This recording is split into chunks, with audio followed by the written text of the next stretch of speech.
네, 여러분들 안녕하세요. 시사타파의 심층분석 시작하도록 하겠습니다. 어제 박종준이가 출석을 딱 할 때 느낌이 이상하더라고. 뭐 딴 사람들은 뭐 경호처가 붕괴됐다, 뭐 이런 얘기들을 막 할 때 저는 누구보다도 김건희에 대해서 잘 아는 사람이기 때문에 아하, 저거 경질됐다, 이런 생각을 했어요. 왜 그러냐면 요걸 좀 여러분들이 아셔야 돼요. 박종준이는 여러분들 어디 출신이에요? 핵심만 얘기할게요. 박종준이는 경찰대 2기 출신이에요. 박종준이는 경찰대 2기 출신이에요. 근데 박종준이가 경질된 이유 중에 가장 큰 게 뭐냐면, 제가 취재를 해보니까 박종준이가 가장 그 경호처장으로서 김건희한테 날아가는 이유 중에 가장 큰 게 뭐냐면 101 경비대와 202 경비여단은 경찰 소속이거든요. 그쵸? 응? 101 경비대와 202 경비대는 경찰 소속인데, 경찰이 처음에 공수처가 체포하러 들어올 때 열어줬거든요. 처음에 열어줬어요. 그거에 대한 엄청난 질책이 있었나 봐요. 경찰도 컨트롤 못하냐. 아니, 너 경찰 출신인데 101 경비여단이나 202 경비여단이 문을 열어주게끔 냅뒀냐, 이런 거 갖고 엄청난 질책을 받았었나 봐요. 그리고 제가 이제 경찰들에게 취재를 좀 하고 그러다 보니까 박종준이가 여러분들 아시다시피 갑자기 나타났잖아. 박종준이는 진짜 경찰대를 수석 졸업할 정도로 경찰 자기 동기들 있잖아. 경찰대 2기 동기들 중에서 제일 잘 나가는 사람이었대요. 제일 잘 나가는 사람이었대. 제일 잘 나가서 박종준이가 여러분들 알다시피 한 번은 공주에 출마하고 한 번은 세종의 새누리당으로 출마해서 정치권으로 들어오려는 그 야망이 있었잖아요. 박종준이가 생각했던 케이스가 바로 누구냐면 이철규랑 윤재옥이래요. 이철규, 윤재옥. 이철규도 경찰 출신이고 윤재옥이도 경찰 출신이거든요. 근데 자기도 경찰에서 최고 경찰청 차장까지 가고, 그 다음에 자연스럽게 국힘당에서 자기를 스카웃을 해서 이렇게 정치권에 무난하게 올 줄 알았는데, 두 번이나 물을 마신 거예요. 두 번이나 물을 마셨는데 이제 자기 이제 정치 이제 물 건너 가나 했는데, 마침 이번에 경호처에 자리가 딱 비는 바람에 스카웃 딱 할 때 바로 경호처 거쳤다가 절로 가야 되겠다라는 생각으로 바로 왔다라는 거죠. 이제 이해가 가세요? 박정준이가 처음부터 어떤 충성심이, 윤석열 라인의 충성심이 강해갖고 경호처장으로 스카웃된 게 아니라, 그래서 박종준이에 대해서 물어봤어요, 제가.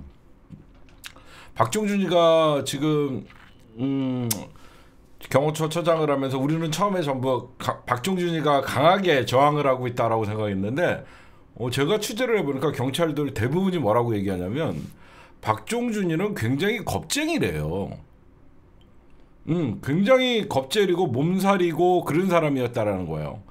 예전에 마포경찰서 서장을 하고 그때 다 근무했던 사람은 되게 원리원칙적인 사람이고 쫄보라는 거야, 한마디로. 그래서 이런 결정을 할 사람이 아니라는 거죠.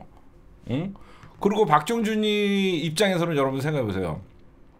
박종준이가 이번에 오전에 사표를 던지고 오후에 경찰에 출석한 거는, 박종준이 입장에서는 이거는 막을 방법이 없다라고 생각을 한 거죠. 그래서 박종준이가 여태까지 뭐 했냐면 모종의 타협안을 계속 경찰과 논의를 했다라는 거예요. 경찰과 타협안. 왜냐면 얘 경찰 출신이니까 모종의 경찰과 타협안을 계속 하려고 했는데, 용산 경호대에서는 단호하다는 거죠.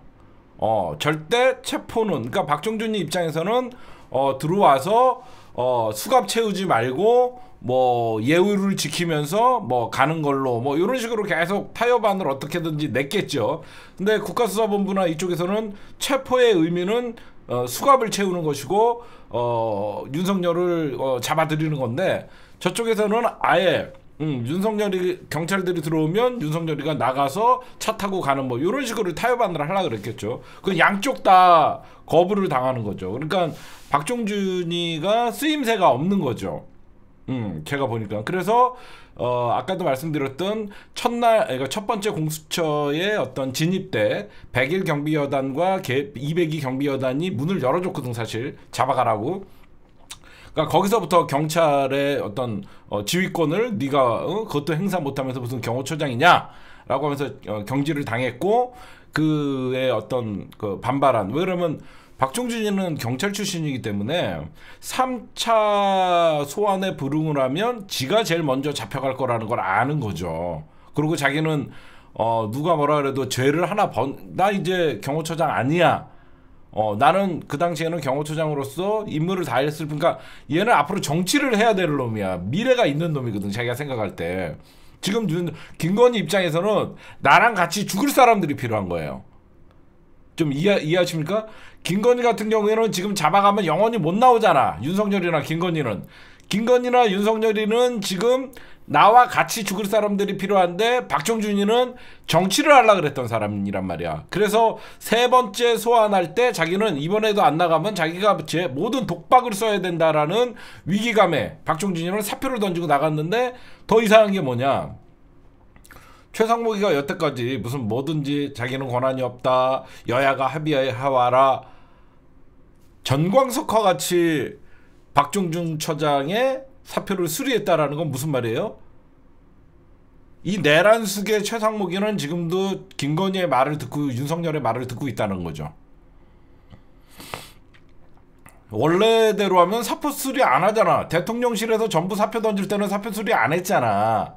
근데 이 최상목이가 박종준이 건에 관해서는 정광석과 같이 사표를 수리했다는 거는 최상목이는 아직도 윤석열의 지시를 받고 있다라고 여러분들이 보셔야 되는 것이죠. 그렇잖아요. 그래서 제가 이상해갖고 얘기한 거죠.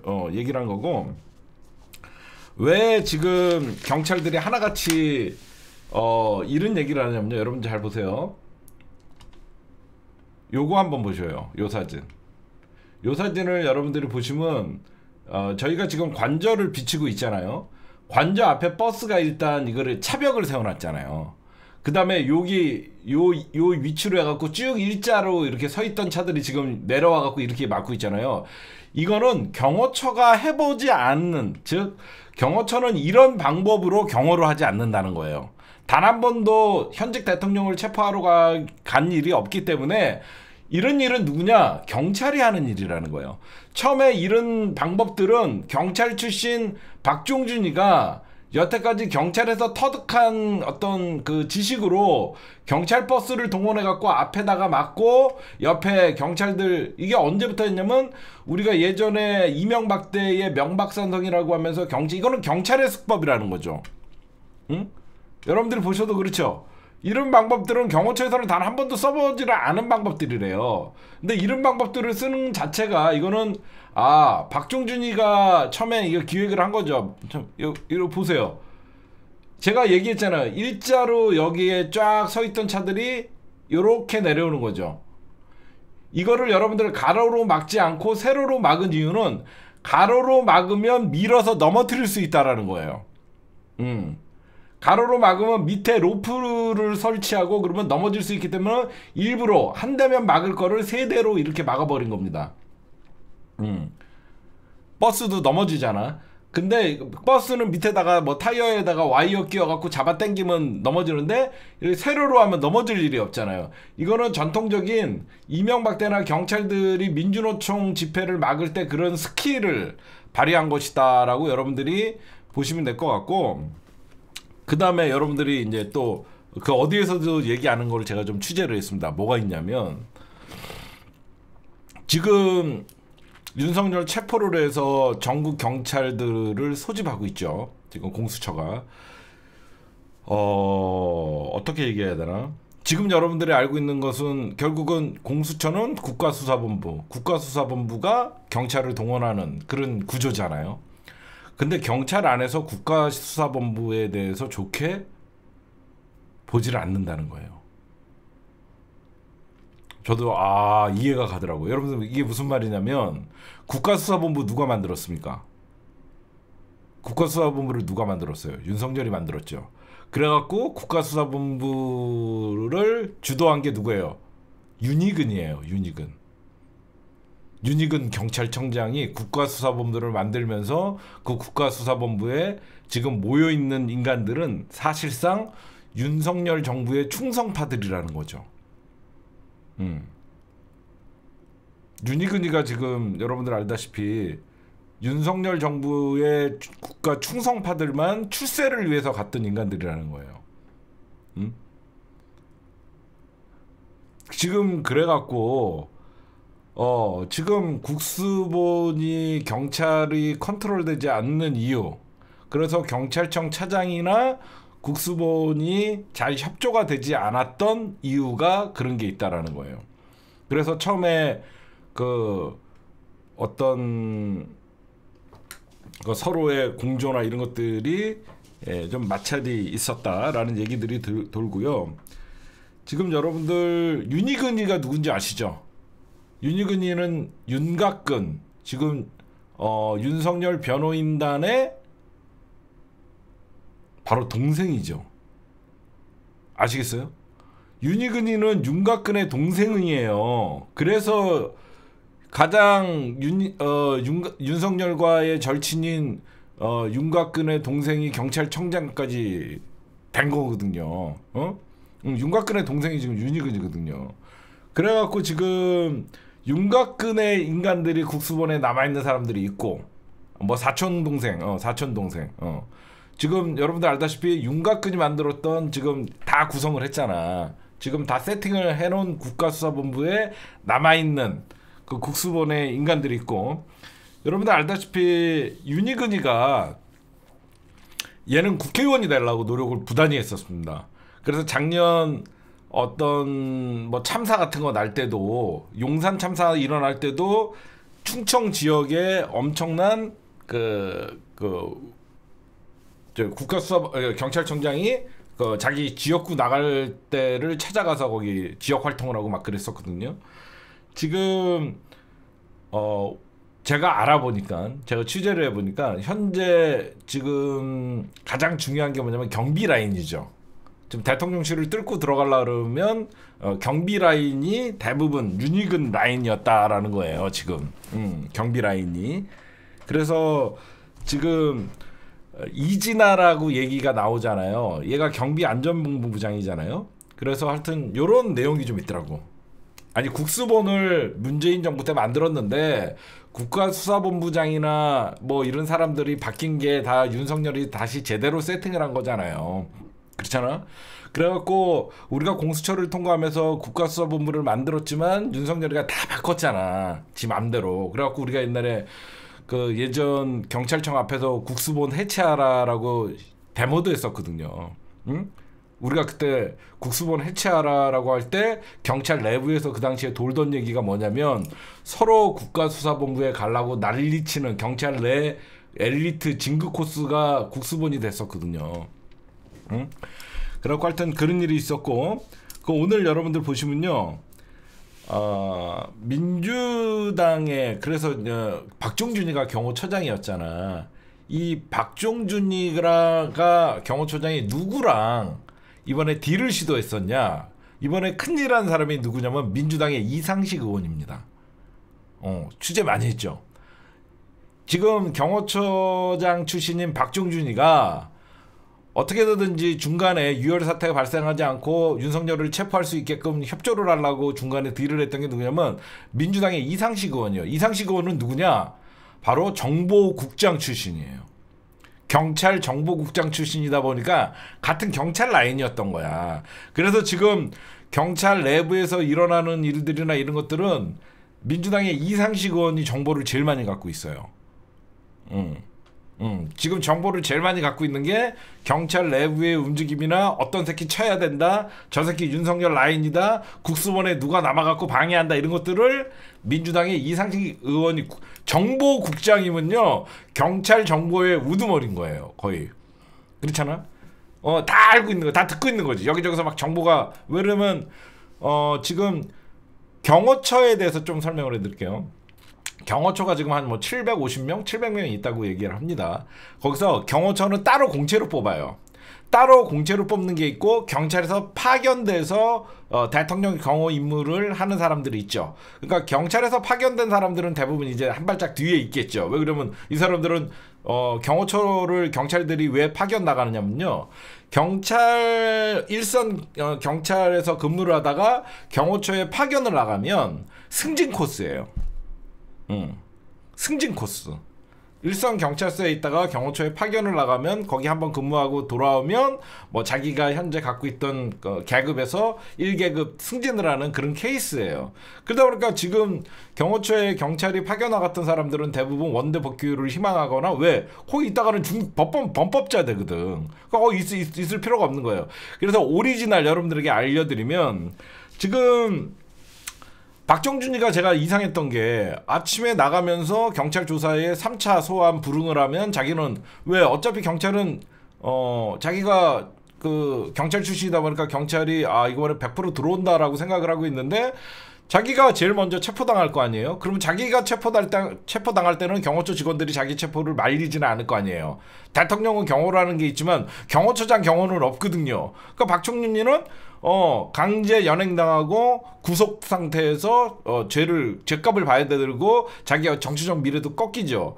그리고 이미 윤석열 라인에서 박정준이는 제거 대상이었고, 그래서 박정준이는 아침에 나 이러면 나는 오히려 대통령과 경호처를 위해서 딜을, 어떤 협상을 시도했는데, 나름 아까도 말씀드린 언론에서 나오잖아요. 박정준이가 비둘기파라는 소리가 왜 나오냐면요, 아까도 얘기했죠. 되게 소심하고 되게 좀 쫄보라는 소리가 있어요. 그래서 이런 뭐 좀 경호처에서 강대강으로 맞설라는 사람들에게는 이러면 안 된다, 뭐 이런 식으로 오히려 자제를 시켰던 게 박정준인데, 그게 다 김건희한테 들어가서 바로 경질이 돼버리고 그랬다는 얘기가 있고, 그 다음에 여러분들에게 그 중요한 얘기를 하나 좀 해드릴게요. 지금 이제 경호차장이 김성준이에요. 김성준. 이 김성준이가 누구냐면 그 젊은 놈이에요. 젊은 놈. 잠깐만. 이 김성준이는요, 처음부터 공채로 들어왔대요. 경호처에. 경호처에 김성훈이 얼굴을 좀 보여줄게요. 젊은 놈인데 굉장히 김성훈이가 이렇게 생기네요. 얘입니다. 바로. 잠깐만, 왜 이렇게 안 나오니? 이 인간이에요. 이 인간. 이 사람이에요.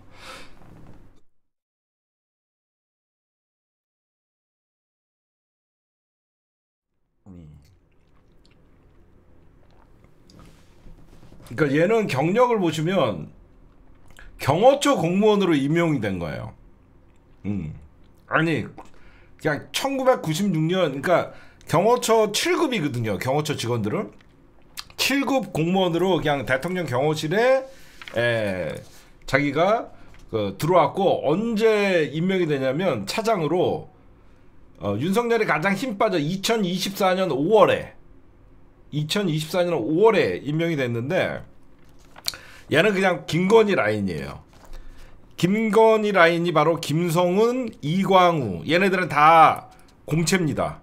여러분들에게 말씀드린 게, 김성훈 차장 같은 경우에는 뭐 김건희 라인으로 저렇게 뭐 빠르게 경호처 차장까지 올라갔지만, 이광우도 공채 출신인데, 이광우는 뭐냐면 여러분들 보시면 경호본부장이에요. 이 경호본부장이 하는 일은 예산과 조직을 관리합니다. 그러니까 경호처의 예산과 조직을 이미 김건희가 장악을 하고 있었던 거예요. 그 다음에 이제 이진아 경비안전본부장, 요 세 명이 지금 이제 얘기를 하고 있고, 이 이진아는 누구냐면 얘예요.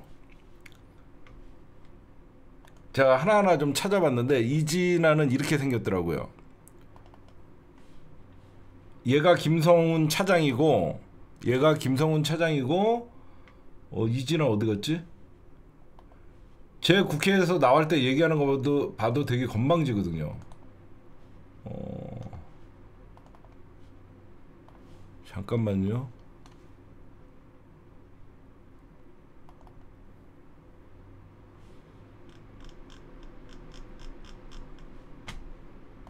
하여튼 지금 사진이 잠깐 없어졌네. 못 찾겠네. 하여튼 이진아는 어떤 애냐면 경비안전본부장인데 얘가 국방부 안전관리자문위원, 그러니까 얘는 김용현이가 데리고 온 것 같아요. 얘는 김용현이가 데리고 온 것 같아요. 국방부에 있다가 얘를 데리고 왔는데, 이제 김성훈이가 이제 저는 왜 제가 오늘 이런 방송을 준비했냐면요. 여러분들에게 핵심만 말씀드릴게요. 경찰은 국수본을 같은 경찰로 보지 않는다. 그거 되게 중요한 거예요. 지금 현재 경찰청 직무대행이 지금 경찰을 이끌고 있죠. 경찰은 국수본을 같은 경찰로 보지 않는다. 그런 게 있고요. 지금 이제 김성훈이가 오늘 세 번째 소환인데 김성훈이가 가지 않았어요. 가지 않았고 무시하는 게 아니라 배신자라고 생각한다는 거야. 김성훈이는 엘리트인데 그냥 김건희에 충성하는 인간들이고, 그 다음에 이광우나 얘네들은 실무, 경호본부장이나 경비안전본부장. 경호본부장이나 경비안전본부장은 경찰과 굉장한 그 국가수사본부 내에서도 아는 사람들이 많대요. 왜 그러면 경찰 쪽이나 얘네들이 경비, 그래서 101 여단이나 101 경비단이나 102 경비단 얘네들을 움직이고 하는 건데 그게 잘 안 됐었다. 그 다음에 이제 김성훈이가 이제 박종준의 역할을 하는데, 지금 언론에서 제가 여러분들에게 왜 이 방송을 지금 하는 거냐면, 언론에서는 지금 뭐 경호처가 무너진다, 그쵸? 뭐 박종준 경호처장이 경호처장이 관두고 지금 안에서 무너지고 있다. 아니에요. 그렇게 생각하면 안 돼요. 지금 김성훈이는 현장에서 체포를 얘가 당할 것 같지 않아요. 오히려 뒤에 빠져 있어갖고 강하게 할 것 같고, 이진아가 오늘 출석을 했잖아요. 이진아는 2차 출석에 응했단 말이에요. 지금 제가 볼 때 국가수사본부나 경찰은요, 지금 박종준뿐만 아니라 얘네들을 왜 풀어주는지 모르겠어요. 응? 지금 얘네들이 잦은 출석하면 다 잡아버려야 돼요. 지금. 응? 다 잡아야 됩니다. 이진아가 뭐 세 번째 출석 전에 왔다라고 해서 얘네들을 풀어주면 안 돼요. 박종준이들을 왜 조사를 하고 집으로 돌려보냅니까? 이 새끼들 지금 바로바로 잡아야 돼요. 그 다음에 이광우, 지금 김성훈, 이광우 얘네들이 이제 결상전을 위해서 나머지 그 200명들, 그러니까 지금 제대로 저항을 해서 싸울 사람들이 한 200명이라고 얘기하는데, 얘네들 지금 요새화하고 있고, 심지어 여러분들 제가 이거는 어디까지나 제가 걱정되는 게 뭐냐면, 얘네 유혈 사태를 유도하는 것 같아요. 지금 지네들끼리 죽음으로 맹세한다, 이런 지랄들 하는 것 같아요. 이거 경찰 특공대 가야 돼요. 이거 어설프게 갔다가 얘네들 지금 무슨 소리까지 도냐면, 전부 실탄 준비해갖고 공포탄 쏘면 오히려 저쪽에서 많이 들어와 봐야 이쪽에서 먼저 공포탄 쏘고 총질하면 개판되고 아수라장 된다. 응? 이렇게 너무 쉽게 그 세 번째 영장 청구하면 순순히 물러나준다. 천만의 말씀. 지금 박종준이까지 빠르게 경질하고 사표 수리하고 비둘기파 날렸다는 것은 마지막 최후 일전을 한다는 거거든요. 저는 그래서 이거 잘못 생각하면 큰일 난다. 막 여기저기서 신문에 박종준 경호처장이 단일대우 물원질하는데, 박종준 경호처장은 윤석열 라인이 아니에요. 처음부터. 응? 얘는 그냥 바지였어요. 제가 취재해보니까 경호처에서 박종준은 아무 힘도 없었습니다.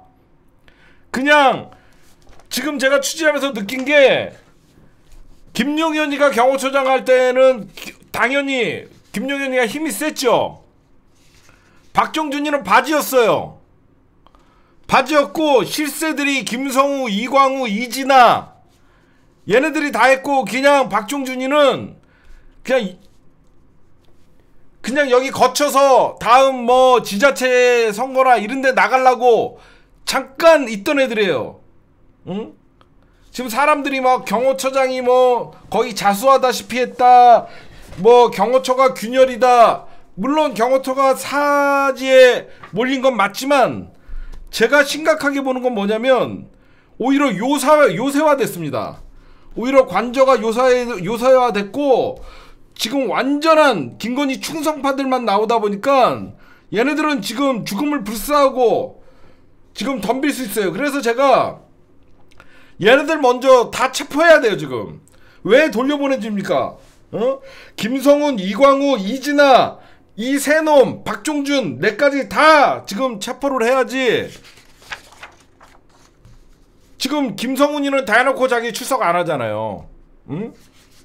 그 너무 안일하게 생각하면 안 돼요. 응? 지금 여러분들 제가 보시면 금방 김성훈이 있잖아요. 지금 경호처장의 역할을 대신하는 김성훈 차장은 박근혜 시절 근접 경호를 맡아 잘 나갔던 놈이에요. 제가 좀 찾아봤어요. 김성훈이가 어떻게 이놈이 이렇게 쭉쭉쭉 빨리빨리 나왔나. 박근혜 때 근접 경호를 맡았다는 것은 저쪽에서 굉장히 인정받는 놈들이에요. 그러다가 문재인 대통령 들어설 때는 요직에서 밀려났던 놈입니다. 박근혜 때 근접 경호를 했던 놈이고 김성훈이는 문재인 정부 들어서서 근접 경호나 이런 경호처에서 굉장히 한직으로 밀려났던 놈이에요. 근데 갑자기 김용현이가 경호처장이 되면서 다시 핵심으로 들어왔던 김성훈이에요. 그래서 이 김성훈이가 왜 제가 김건희 라인이라고 확신을 하냐면 바로 윤석열과 자주 술을 마시는 놈입니다. 윤석열이가 자주 술을 마시는 놈은 누구냐? 이거는 김건희의 마음에 들지 않으면 윤석열은 자기 마음대로 술을 마시지 못해요. 여러분들이 잘 아셔야 될 게 김성훈이는 윤석열과 거의 이 경호처 핵심으로 있으면서 술을 마시면서 이런 얘기 저런 얘기를 다 합니다. 그리고 이 김성훈 차장 이놈은 김용현이 부인과도 친하고 이 김용현이 부인과 김성훈이의 차장은 당연히 김건희에게 충성을 다하고 그래서 여러분들 보시면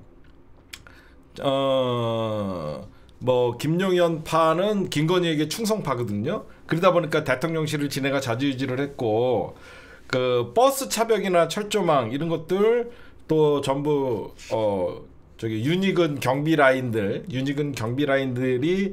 이건 경찰의 작품이거든요. 경호처가 이런 일을 한 적이 없거든요. 하여튼 그렇게 됐다라고 말씀드리고 김성훈이는 경호처 7급으로 시작된 사람이다. 내부 인사. 그 다음에 작년 5월에 차장으로 승진했었고 9월에 차장에 임명돼 10년 만에 뭐 이렇게 박종준 그러니까 여러분들 이거 잘 보세요. 박종준 경호처장 관둔 놈은 작년 9월에 경호처장이 됐고 이 김성훈 지금 실세로 지금 강경파로 득세된 김성훈이는 박종준 처장보다 먼저 4개월 먼저 5월 달에 차장 자리에 있었단 거예요. 그러니까 실세라는 거야. 박종준 경호처장보다 먼저 2024년 5월에 경호처 차장으로 김성훈이가 먼저 와 있었고 그 다음에 김용현이가 떠나면서 그 위에 그러니까 내 사람을 차장으로 심어놓고 박종준 바지를 올려놨던 거예요. 그렇게 여러분들이 이해를 하시면 될 것 같아요.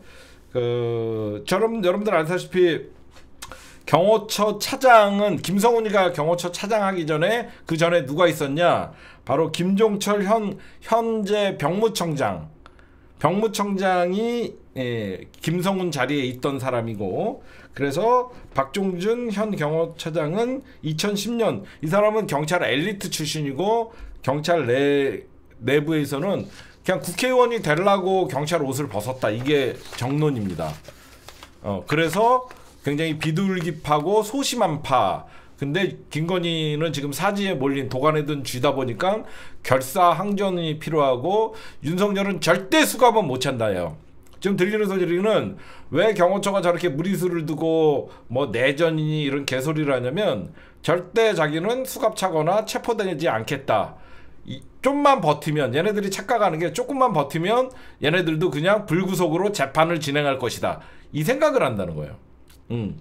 요번에만 잘 버티면 더 이상 체포는 시도하지 않고 그냥 불구속으로 헌재 재판 심판을 기다리고 그냥 지금 그 생각을 한다는 거예요. 그리고 실질적으로 김성훈이나 지금 이광우나 이진아는 요번만 넘기면 윤석열이 다시 헌재에서 기각이 돼서 대통령으로 복귀할 수 있다라는 생각을 한대요.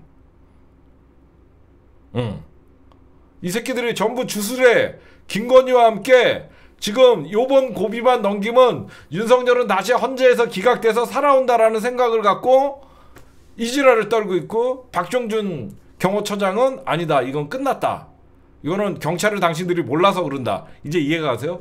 박종준 경호처장은 경찰이나 이쪽에 빨대가 있기 때문에 정보가 있다 보니까 경찰은 이번에 체포하기로 마음 먹었다, 끝났다, 여기서는 딜이 필요하다, 이러다가 괜히 여러 공무원들만 지금 다 잡혀가고 우리만 큰 피해를 입힌다, 그래서 딜을 시도한 거고, 나머지 김성훈이나 이광훈이나 이진아는 뭔 소리 하는 거냐, 대통령이 왜 탄핵당하냐, 돌아올 것이다 라고 하면서 부딪혔다는 거예요. 그래서 지금 제가 말씀드리고 싶은 거는 안일하게 생각하면 안 된다. 오히려 1차 영장 집행이 실패되고 나서 쟤네들은, 여러분들 쟤네들이 결사항정 안 하려면 뭐하러 철조망을 설치하고 버스를 더 갖다 대고 저 지랄을 떨 것 같아요. 응? 그쵸?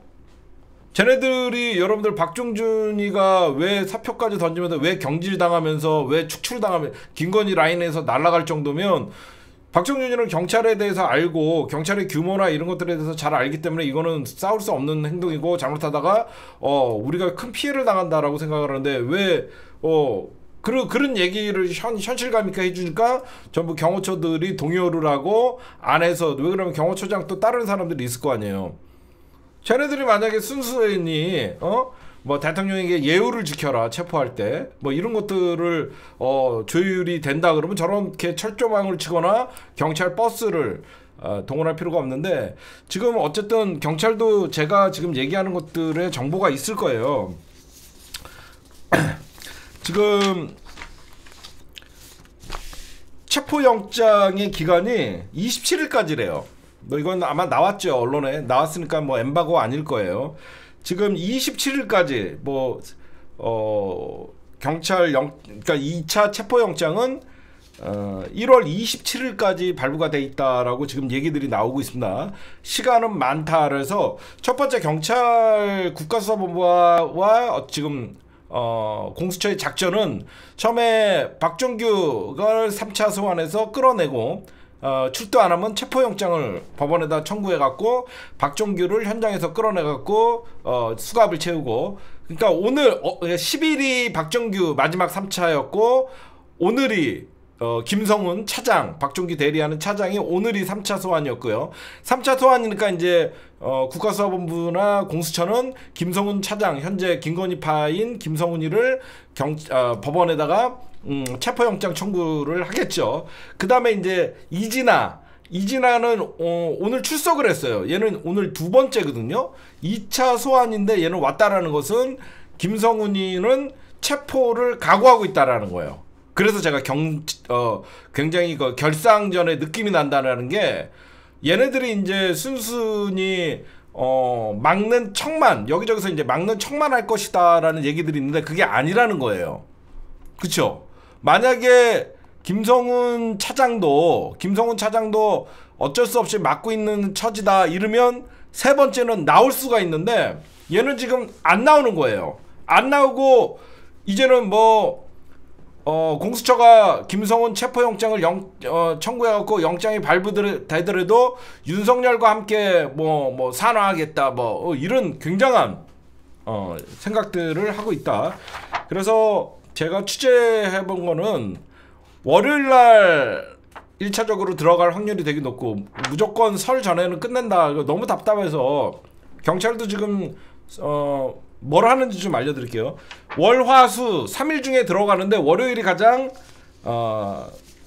유력하다라는 얘기가 나오고, 지금 경찰들이 어떤 식으로 여러분들 지금 구성을 하고 있냐면요, 지휘관. 그 지휘관이라는 건 누구냐면 전국 여러분들 광역수사대 책임자가 있죠. 서울 경기에 즉 강력반 그 형사들, 형사 반장들, 쉽게 얘기하면 옛날에 우리 강력반 반장님들만 따로 지금 모여요. 그리고 그러니까 강력반 옛날에 그 누구냐면 조폭 때려잡고 마약 때려잡던 애들 있죠. 조폭 때려잡고 마약 때려잡던 강력반 형사팀, 얘네들은 경호처를 담당을 하고, 강력반 반장님들은 뭐를 하냐면 대통령 체포를 하는 겁니다. 반장님들이 바로 지휘관들이잖아. 강력반 반장들이 지휘관 총소집을 했는데, 왜 그러냐면 아무나 대통령을 잡으면 안 되잖아. 그래서 강력반 반장님들 지휘관 그러니까 윤석열 체포는 20명, 윤석열 체포는 강력반 반장님들, 광역수사대 반장들이 20명이 윤석열 체포조로 나서고, 나머지 광역수사대 즉 강력반 형사들은 저항하는 그 경호처들을 제압하고, 나머지 그 영장이 발부되면 바로 가자마자 김성훈이나 이런 애들부터 때려잡으려고 지금 그런 모임이 있고, 그래서 광역수사대 지휘관 회의를 왜 하냐면 요럴 때 위법사항이 있을 수도 있고 요럴 때 뭐라고 할 수 있으니까 그것들은 뭐 잘 지켜라. 지금 이게 다 끝났고 언론에서 여러분들이 보도를 보신 것 같이 현장 탐사도 현장 답사도 다 끝났다. 근데 절대 여러분들 제가 이 방송한 거 딴 게 아니다. 저항을 포기했다 이런 거 절대 믿지 마십시오. 오히려 저는 이놈들이 더 세게 나오려고 지금 안일하게 생각하면 안 된다. 딴 거 없습니다. 압도적인 인원으로, 윤석열이가 좋아하는 압도적인 인원으로 제압을 해야 돼요. 지금 뭐 1000명이 들어간다 이런 1000명 갖고도 안 되고, 지금 무조건 저들보다 압도적인 인원, 뭐 10배, 10,000명이 됐든 5,000명이 됐든 압도적인 인원으로 들어가야 돼서, 지금 요 화면 있죠. 저희가 지금 요 화면을 경찰이 여기 철조망이랑 지금 버스가 있잖아요. 이거는 뭘로 하냐면 이거는 그냥 경찰들이 웃더라고요. 요거는 요식행위고, 이거는 시민들 막을 때나 이게 통하지, 공권력이 이거 치우는 거는 일도 아니다 라고 얘기합니다. 왜 그러냐면 저거는 시민들이, 민주노총이나 우리 집회하는 시민들이 저걸 어떻게 하면 못 막지만, 공권력이 저거 치울 때 뭘로 치울 것 같아요? 기중기 가져간대요. 기중기로 들어버린대요. 아니 기중기 저기 입구 때 처음에 기중기랑 레카차 가져간대요. 기중기랑 레카차로 들어버린대요. 그냥 들면 끝난대요. 그래서 기중기 레카차로 하면 그냥 다 그냥 위에서 기중기로 그냥 찝어갖고 이렇게 크레인 뭐 이렇게 공권력이 저 뚫는 건 일도 아니다. 그리고 앞에 이거 버스 대놓은 거 있죠. 요거 치우는 거는 그냥 레카차 불러갖고 하면 되는데, 여러분들이 저한테 현장 경험이 풍부한 경찰이 이런 얘기를 해줬어요. 저한테 이럽니다. 기자님, 저희가요 옛날에 민주노총 집회 막고 남태령 고개 넘어오는 농민 트랙터 어떻게 막는 줄 아세요? 어떻게 막아요? 그랬더니 이런 얘기를 합니다. 여러분들 옛날에 우리 박근혜 정부 때 우리 농민들 요번에만 남태령 고개를 넘어온 게 아니라 예전에도 한번 트랙터 몰고 넘어왔잖아요. 그때 우리 농민들이 어떻게 했냐면요, 트랙터를 열쇠를 빼갖고 전부 도망갔어요. 그거 잘 모르시죠? 트랙터를 타고 와갖고 연매기를 하고 트럭테를 도로에다가 다 세운 다음에 열쇠를 빼고 다 날랐어요. 그때 농민들이 열쇠 들고 도망갔어요. 그때 경찰이 이제 당황을 했죠. 그때 쌓였던 노하우가 뭐냐? 바로 여러분들에게 알려드립니다. 저 기자님, 이때요 분명히요 차만 세워놓고 열쇠 없을 거 아닙니까? 현장에 열쇠쟁이도 다 같이 갑니다. 그러니까 현장에서 그냥 열쇠 구멍을 맞춰갖고 바로 시동 걸고 다 차를 뺀다는 거야. 얘네들이 여기 밖에서 못 지키잖아. 열쇠쟁이 10여 명도 같이 가서 현장에서 열쇠 깎아갖고 바로바로 그냥 꽂아갖고 운전해서 빼면 된다는 거예요. 그게 무슨 말이냐면 경찰 버스 열쇠 뻔하잖아. 경찰 버스 열쇠 뻔하고 열쇠마다 톱니가 좀 다르잖아. 경찰 이 노하우가 엄청 우리나라 그래도 우리가 민주노총과 함께 우리가 박근혜 정부 탄핵 찍을 때 이명박 때부터 쟤네들의 노하우가 경찰이 엄청나게 쌓여 있어요. 그래서 여러분들이 걱정하는 것 같이 저 문 뚫는 거는 일도 아니다. 진짜 경찰들 시민들이 저거 뚫긴 힘들죠. 근데 공권력이 저거 뚫는 거는 일도 아니에요. 그냥 공권력이 가갖고 레카차로 찝고 뭐 앞에 뭐 버스 세워놓고 도망가면 열쇠쟁이가 현장에서 열쇠 만들어갖고 그냥 빼면 돼요. 그래갖고 여러분들이 그분들은 문 따는 달인들이시기 때문에 그런 거 걱정하지 말라라고 얘기하고, 그 다음에 지금 제가 보면 경호처가 유혈 사태를 유발할 거라고 생각합니다. 김건희는 여러분들 정상적인 사고를 갖고 있는 인간이 아니에요. 제가 여러분들에게 윤석열 정부 시작부터 뭐라 그랬습니까? 김건희가 대통령이라는 얘기를 했고, 모든 대한민국의 국정은 김건희로부터 나오고, 모든 공천은 김건희로부터 나오고, 모든 인사는 김건희로부터 나온다라고 제가 늘 말씀을 드렸죠. 지금 쟤네들은 지금 망상에 잡혀서 지금의 고비만 넘기면 대운이 온다, 이런 미친 개소리들을 하고 있어요. 지금 미친 개소리들을 하고 있습니다. 그래서 지금 현직 대통령이, 여러분들 정상적인 대통령이면 나라가 이렇게 혼란스럽고 그러면 지금 대한민국의 혼란을 가장 야기시키는 게 윤석열이고, 이런 무슨 내전이 이런 것, 내전의 책임이 누구냐라고 하면서 서로 따지고, 이건 윤석열이죠. 윤석열이가 당연히 늘 뭐 법과 원칙에 따라서 그리고 책임을 회피하지 않겠다. 윤석열이가 당당하게 공수처에 출두하면 끝나는 일이죠. 근데 왜 출두를 안 할까요? 점술이에요. 저 추술이에요. 버티면 대운이 온다. 그거 하나 믿고 저지를 떠는 겁니다. 여기서 이제 내부 단속이 어떻게 이루어질지는 우리가 지금 하여튼 강경파들은 이거는 어디까지나 여러분들 썰입니다. 김성훈이나 이런 강경파, 김성훈, 이광우, 이진아 이런 놈들이 이거는 정확한 내용은 아니에요. 어떤 사이즈까지 나오냐면 먼저 총을 쏘면 쫄아갖고 전부 돌아간다. 먼저 우리가 기다리지 말고, 여기는 경비 안전구역이니까 먼저 자기네들이 왜 그러면 먼저 총을 쏘면 언제 날라올지 몰라서 못 올라온다는 거죠. 그러니까 제가 보면 무조건 경찰 특공대가 가야 됩니다. 이거 안일하게 생각하면 안 돼요. 알겠죠? 제 말대로 이거 무슨 박종준이, 여러분들 박종준이는 바지였대요. 박종준이는 바지처장이었기 때문에 지금 박종준이가 그만둔 것 같고, 경호처가 이 강경파들, 그러니까 항상 200, 300이 뭐 막을 수 있는 인원이 그거밖에 안 된다고 하지만 결국은 몇 명에 의해서 유혈 사태가 발생하거든요. 그렇죠? 몇 명에 의해서 유혈 사태가 발생하기 때문에 압도적인 인원이 들어가야 되고, 이거 막을 수 없겠구나라고 하면서 스스로를 포기하게끔 해야 된다. 저는 그런 말씀을 좀 드리고 싶고, 저는 그 다음에 최상목이가 지금, 저는 최상목이 빨리 탄핵을 하든가 최상목이 긴급 체포해야 된다고 생각해요. 지금 최성무기가 윤석열 체포작전을 지연시키고 있어요.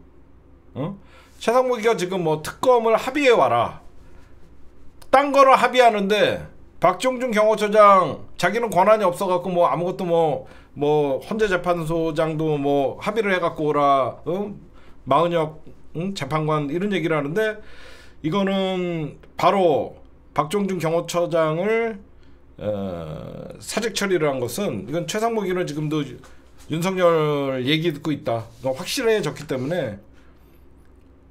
사실 최상무기가 계속 중립적인 척하면서 여야 합의를 해갖고 오라, 특검법뿐만 아니라 여러 가지가 있는데, 이거는 윤석열 지지 선언한 거예요. 이런 안 그래요? 지금 특검법을 여야 합의로 해라고 하는 거는 시간 끌기용이고 지연작전인데, 이거는 윤석열 지지를 대놓고 선언하는데, 이 새끼를 무슨 권한 대행으로 우리가 지금 왜 이 새끼를 냅둬야 되냐고. 지금 뭐 여기저기서 여러분들 막 이제 언론 플레이를 합니다. 관저에서 뭐 충돌 일어나면 뭐 민주당 책임이다 개소리들 하고 있는데, 이거 언론 플레이 안 먹힙니다. 이건 누가 봐도 윤석열이가 자진 출두하면 되는 건데, 안에서 이렇게 결국은 되는 것이고, 권영세가 이런 얘기를 해요. 윤석열 수갑 채워서 끌고 가는 건 국격 훼손이다. 전 반대로 말씀드리고 싶어요. 윤석열이를 거기까지 국수본과 공수처가 올라가서 윤석열이를 예우를 해주는 장면이 만약에 전 세계에 비친다 그러면 그건 대한민국의 개망신입니다. 내란 혐의자, 쿠데타 주범은 반드시 수갑을 채워갖고 공권력의 힘을 발휘하는 것이 국격을 다시 정상화시키는 거예요. 안 그래요? 거기까지 앞에까지 가서도 대통령님 하거나 제 지랄 떠는 짓거리를 하거나, 반드시 저항하면 윤석열이는 무릎 꿇게 만들고 공권력 앞에 법 위에 윤석열 없다라는 걸 반드시 보여줘야지 대한민국의 국격이 사는 것이다 라고 여러분들에게 다시 한번 말씀드리고 싶습니다.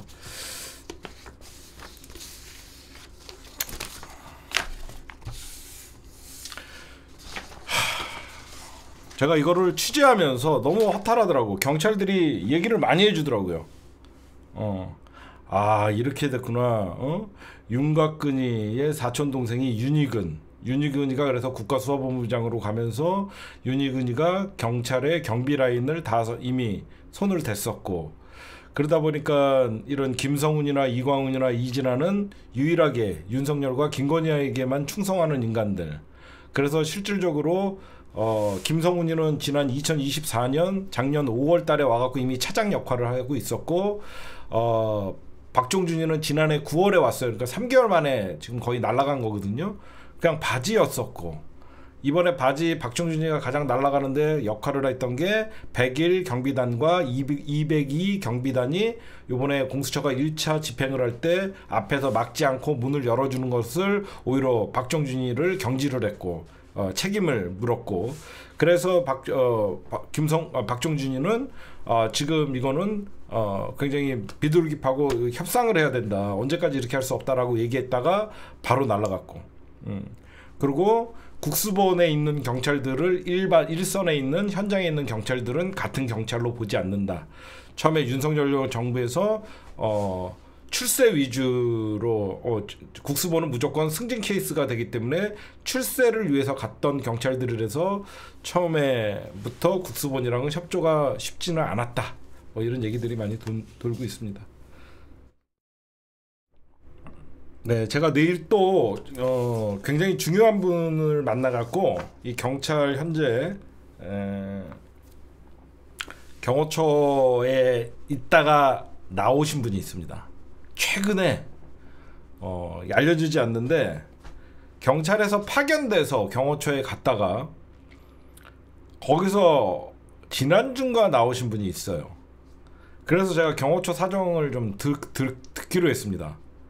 그래서 여러분들에게 현재 경호처 사정이나 그런 것들은 제가 내일 취재를 하면 월요일 정도에 여러분들에게 좀 확인을 한 다음에 말씀을 좀 드리도록 하겠습니다. 그 다음에 지금 미친 것들이 많이 나오는데, 지금 백골당 지금 난리가 났죠. 이 백골단 김민전, 이 김민전이가 백골단을 국회 어떤 소통관에서 기자회견을 시키면서 이게 난리가 났는데, 여러분들 이 백골단이라는 건 대충 아시죠? 이승만 정부 때 정치 깡패들을 백골단이라고 불렀어요. 그때 이승만 정권 때 정치 깡패를 왜 만들었었냐면 그게 바로 신탁 통치, 반탁 통치, 서로 싸울 때 신탁과 반탁 막 이렇게 할 때 신탁 통치를 찬성하면 빨갱이라고 하면서 반탁, 그때부터 이승만 정부 그러니까 해방 이후부터 정치 깡패가 있었는데 그거를 이승만이가 이제 정권을 잡고 정적 제거를 위해서 백골단이라는 정치 깡패들을 만들기 시작했고, 거기에 중심에 뭐 이정재나 여러분들 거기 나오는 사람들 있죠. 그 사람들이 이제 대부분 중심이 되고, 그래서 이제 정치 깡패를 어떤 정규직화 해놓은 게 백골단이었었어요. 이 백골단이 이제 이승만 정부에서는 정적 죽이거나 전당대회 망치고 뭐 이런 짓거리를 하다가 이제 박정희 이제 전두환 정부 때, 특히 이제 전두환 정부 때 여러분들이 기억이 많이 나실 겁니다. 87 항쟁 때, 87 항쟁 때 이제 청바지와 청자켓을 입고 이 사람들이 옆에 딴 분들이 제대로 다 얘기를 하는데 요걸 얘기 안 하더라고. 뭐 옆에 이렇게 주머니를 하나 차요. 응? 옆에 주머니를 하나 차요. 백골단은 여기에는 딱 몽둥이가 하나 있어요. 몽둥이가 하나 있고 수갑이 있고 몽둥이가 있고, 뭐였냐면 거기에 사과탄이 들어있었어요. 여러분, 사과탄. 사과탄. 손으로 이렇게 사과탄을 던지면서 가는 거예요. 그 주머니에 사과탄이 들어있었어요. 사과탄. 그래서 얘네들은 사과탄을 던지면서 손으로 사과탄을 던지면서 그래서 걔네들이 방독면을 쓰고 있는 거예요. 걔네들이 방독면을 쓰고 사과탄을 그 주머니에는 사과탄이 들어 있었어요. 그래서 먼저 그러니까 적진이라고 걔네들이 볼 때는 시위대를 향해서 사과탄을 던진 다음에 그 분산시키고, 그 다음에 항상 어떻게 돼 있었냐면, 우리 옛날에 얘기할 때 전투 경찰 있잖아요. 이렇게 방패 딱 입고 무장해 갖고 앞에 서 있으면 백골단이 뒤에 있어요. 걔네들은 사복경찰이라고 보시면 돼요. 사복경찰이라서 체포조예요. 그래서 걔네들은 늘 정경 방패 뒤에 있다가 체포 시작 명령이 떨어지면 정경들이 길을 터줄 때 백골단이 뛰어나가는 거예요. 무슨 말씀인지 아시겠죠? 늘 정경들 방패 뒤에 있다가 체포 명령이 떨어지면 문을 열어주면 뛰쳐나가는 그런 역할들을 했던. 그래서 강경대 열사도 이런 백골단에 의해서 죽었고, 그런데 이런 김민전이라는 이런 영혼 없는 이런 미친 인간들, 이런 것들은요, 저는 대한민국이 진짜 반역죄나 민주주의를 후퇴시키는 이런 인간들이 국회에 남아있다라는 거는 저는 이건 용서를 할 수가 없습니다. 이건 징계가 문제가 아니라 이건 구속시켜야 돼요. 정말 이런 애들은 백골단 기자회견을 2024년에 주선을 한다? 야, 저는 좀 충격을 받았어요. 와, 이런 일이 벌어지나? 이건 좀 아닌데, 저는 그런 생각을 했습니다. 그 다음에 여러분들 좀 알고 있는 거지만 좀 하나 좀 짚어드릴게요. 지금 속전속결로 이제 법사위에서 내란 특검을 제3자, 즉 대법원장이 추천하는 걸로 지금 통과를 시켰습니다. 하루 만에. 내란 특검법 발의 하루 만에 법사위 소위를 통과했다라는 것은 이제 법사위가 본회의에다가 보고를 하면 이제 표결만 남겨놓는 것이죠. 그래서 이거는 빨리 통과를 시켜서 이제 특검에서 이제 모든 사건을 좀 가져와야 되는데, 이제 저쪽에서 얘기하는 제3자의 추천 방식이기 때문에 법무부 장관이나 법원 행정처장이나 어떤 유연적인 요소는 없다라고 법사위에 나와갖고 얘기를 했기 때문에 이제 국힘당이나 이쪽에서는 뭐 반대할 명분도 없고 그렇게 되죠. 그래서 여러분들에게 말씀드리지만, 이런 내란 특검이나 김건희 특검이나 지금 여러 가지 있잖아요. 그리고 윤석열 탄핵이나 이건 민주당이 한 게 아니에요. 국회가 했다라고 하십시오. 알겠죠? 국회에서 한 거예요. 그러니까 우리가 자꾸 저들 프레임에 이번에 내란 특검도 국회에서 한 거예요. 민주당 혼자 한 게 아니잖아요. 야 6당 뭐 한 석이 있든 두 석이 있든 야 6당이 그러니까 쟤네들은 민주당이 무조건 프레임을 잡아갖고 민주당이 국힘당을 공격하고 윤석열을 공격한다? 아닙니다. 국회 야 6당이 합쳐서 내란 특검법을 통과시킨 것이고 윤석열 탄핵소추안도 민주당이 한 게 아니라 국회에서 하는 겁니다. 그러니까 여러분들이 그걸 꼭 여기를 반대를 했던 찬성을 했던 국힘당도 들어왔기 때문에 국회가 한 거예요. 그렇잖아요? 국민의힘도 윤석열 탄핵은 국민의힘도 참석을 했잖아요. 찬성표를 던졌잖아요. 왜 민주당이 윤석열을 탄핵을 한 겁니까? 아니죠. 국힘당의 찬성표들이 나왔잖아요. 국회가 한 거죠. 그러니까 여러분들이 절대 어디 가서 뭐 민주당이 윤석열 탄핵했잖아. 이거는 내전으로 어떤 그 갈라치기 용이니까 그렇게 우리 편들도 그렇게 쉽게 아무 생각 없이 얘기를 하는데 그렇게 여러분들한테 바로 잡아주세요. 야 민주당이 뭘해? 국회에서 한 거지. 거기에는 국힘당도 탄핵 찬성을 했고 김건희 특검법도 국힘당에서는 다 찬성표가 나오고 내란 특검도 국힘당이 찬성하니까 여러분들은 국힘당이 한 것이다가 아예 민주당이 한 것이 아니라 국회가 한 것이다. 이렇게 보시면 될 것 같고 그 다음에 황당한 뉴스들이 많아갖고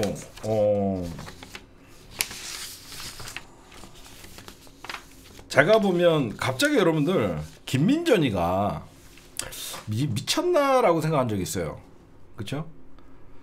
미쳤나라고 생각을 한 게 뭐였냐면 지금 윤석열 탄핵 집회에 중국인들이 참석을 한다. 그 얘기를 한 거 여러분들 들으셨죠? 윤석열 탄핵 집회에 국민의힘이 참석을 중국인들이 주도를 하고 있다. 저는 그냥 미친 인간의 한 단면이라고 생각했는데 잘 짜여진 프레임이에요. 김민전의 역할이에요. 그게 왜 그러냐면 김민전이가 미치지 않고서야 욕먹을 거 뻔한 인간이 그런 얘기를 할 일이 없습니다. 제가 왜 그러냐면 갑자기 여러분들 요즘 어떤 일이 발생하냐면 이재명 당대표가 중국 첩보기관 매체와 비밀회동을 했다라는 얘기들이 나와요. 저들이 이제 프레임을 가동한 거예요. 어차피 윤석열은 탄핵되고 조기 대선이 일어나면 이재명이 정권 잡으면 사회주의 국가가 된다라는 거를 만들기 위한 저는 빌드업이라고 생각해요. 그쵸? 왜 자꾸 중국을 끌어들이냐? 중국 니콜 사회주의 국가잖아. 이건 프레임 싸움의 시작을 하고 빌드업을 하는 거예요. 뜬금없었거든요. 야 저기 탄핵 집회는 누가 봐도 우리 촛불 시민들이고 젊은 2030 세대가 나와서 주도를 하는데 왜 저런 얘기가 나오지? 그냥 던진 게 그냥 미치지 않고서 저런 얘기를 왜 던졌을까 했더니 쟤네들은 조기 대선을 기정사실화했고 그래서 윤석열 탄핵은 잘못됐다라고 지금 얘기하지만 여러분들에게 제가 분명한 말씀 하나 드릴까요?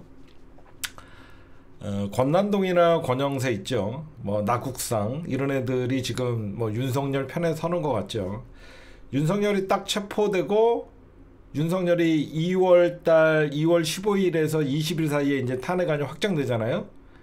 제일 먼저 선긋기가 정치인들이에요.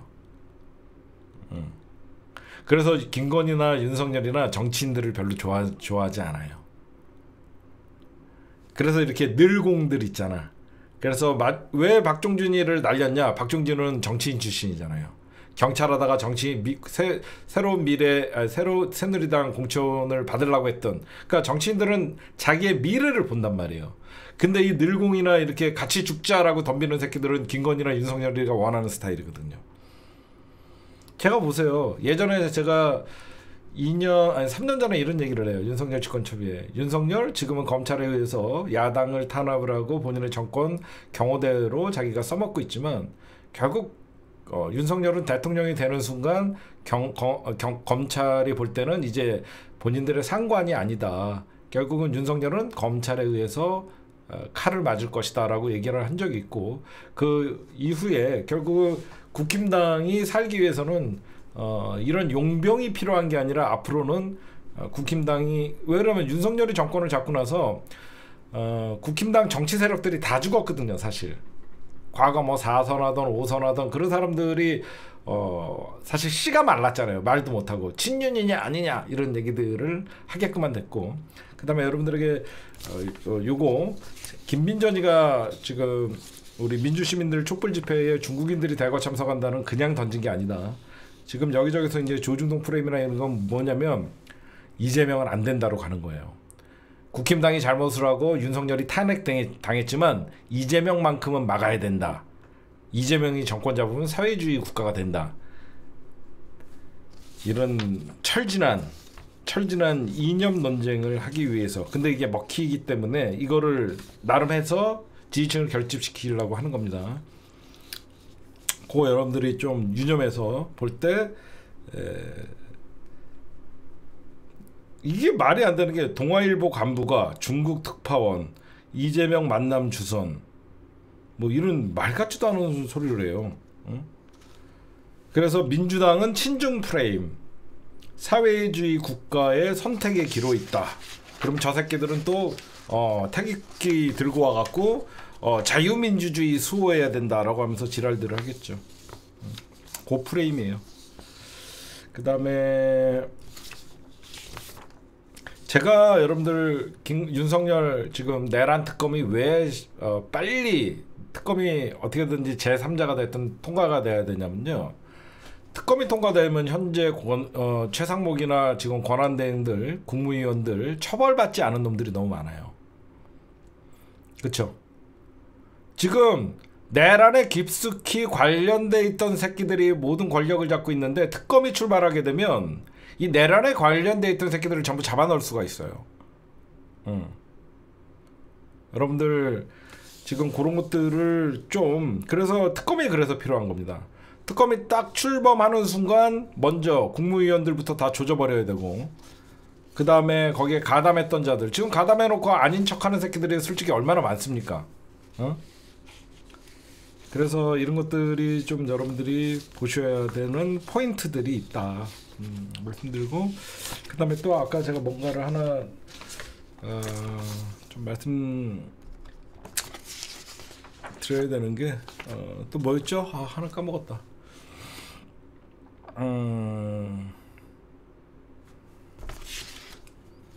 네, 어쨌든 제가 오늘 준비한 심층분석 녹화는 여기까지만 할게요.